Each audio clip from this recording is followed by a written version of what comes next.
Hey everyone, how's it going? I have a second installment in my Possessed by Poems series in which I memorize a poem and come and recite it for you, and then maybe comment on it just a little bit, as a way of just appreciating some of my favorite poems more deeply, and maybe also of exploring what it's like to memorize in some way. I've always been kind of fascinated by the great memorizers of poems, like Harold Bloom, for example, or Mark from Words Everywhere, who doesn't make videos anymore, but who has still so much poetry in his head, among others. And so I in these videos I just recite the poem and talk about it a little bit. And the first video was on Shakespeare's Sonnet 60. And I guess I want to apologize for just jumping right into another Shakespeare sonnet, but he is one of the greatest poets who ever lived, with good reason. And so I was drawn to his Sonnet 18, which is a sonnet that probably most people have encountered. Probably most people, whether they're big readers or not, would be familiar with its opening line. And so it seemed like a natural choice, because I love it. I mean, I think it's great. I think it's one of those poems that's just popular because it's just incredible. It has a sublime simplicity, I think. But anyway, I will not preamble too much, and I will just recite the poem. So this is Shakespeare's Sonnet 18. Shall I compare thee to a summer's day? Thou art more lovely and more temperate. Rough winds do shake the darling buds of May, and summer's lease hath all too short a date. Sometime too hot the eye of heaven shines, and often is his gold complexion dimmed, and every fair from fair sometime decline, by chance or nature's ever-changing course untrimmed.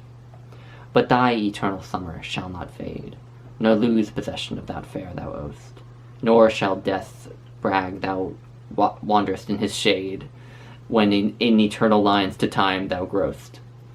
So long as men can see and so long as men can breathe and eyes can see, so long lives this, and this gives life to thee.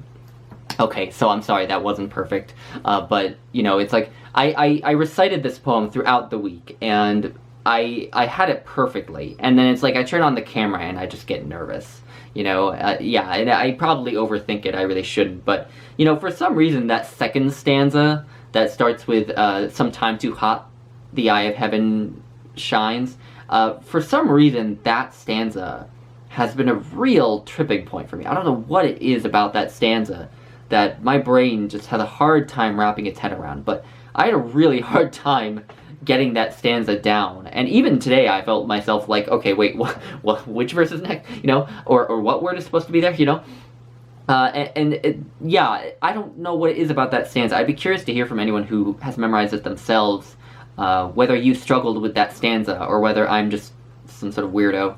The first stanza, I didn't really have to do much to memorize. I basically already had it memorized just from how many times I'd read the poem. And the third stanza, I love that stanza, but thy eternal summer shall not fade, again, just one of those Shakespearean lines that you never forget when you first read it. Just like the first line, of course. The first stanza, the third stanza, I had no problems memorizing, even though when I was reciting, I did actually trip up in the third stanza, which is weird. That hasn't happened since the beginning of the week when I first memorized the poem, so I'm not sure why that happened here. But yeah, and then the final couplet, again, I don't know what happened to me. That's a part of the poem that I basically had down pretty strongly from the beginning, because it's such a striking couplet. So I don't get what it is about, like, staring at the camera that makes me forget the poem or trip myself up. But anyway, so it was a bit more of a rough reading than it probably should have been. But so what I really like about this poem is that it's gender neutral, I guess I could say. It's not just gender neutral though. It's also not. It doesn't identify a subject, right? No one. It's not specified whether it's directed toward a lover, for example. It could be towards a brother or a sister or a mother or a son or a daughter or whatever, or a friend perhaps, or a pet. I don't know. it could be directed towards anyone. So it has this disembodied feel to it, you know, because it's just you, you know, there's no gender. It's just I'm talking to you, and that's what I kind of love about it. And I wonder if that's a source of its appeal. You know, it can be applied to anyone at any time of any background, and it doesn't even need to be a person, you know.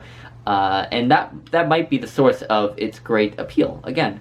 And I think that's what I like about it the most, aside from its great lines, of course. But yeah. So anyway, so that's Shakespeare's Sonnet 18. I hope you enjoyed, and I'll leave it at that. But anyway, talk to you later. Bye, guys.